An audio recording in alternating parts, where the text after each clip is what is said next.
So ayan guys, pinalagyan ng gulong yung estante. Ayan, nilagyan namin ng Pero checkered yung sa plate. akin, hindi mo nilagyan. Pag Ayun hindi lang. na talaga kita, May, kaya nagre hindi ko talaga yung bayaran. Hindi mo may lagyan ng nagreklamo, gulong. may nagreklamo Hindi yung mo lang. nagreklamo yung Hindi isang mo customer ko lagyan ng nagtatampo. ano yon, ng pake, Nako. ng ano, Ayun saradura, yung gulong. estante niya sa kabila. Lalagyan dito ng ganito kasi nagandahan sa gawa namin. Ha? Hindi, nag-vlog ako. Huli ka, oh, manonood mo na lang to sa... Ayan. So, ito siya guys.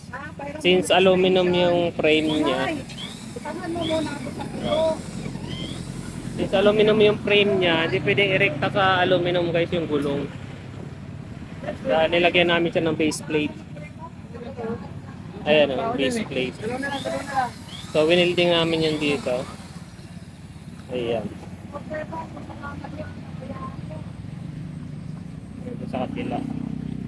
Ano to guys, istante ng vape shop. Kaya mabababa yung layer niya. Nasa 20 cm lang ang layer niya. Yung isa kanina na-deliver na namin. Uy!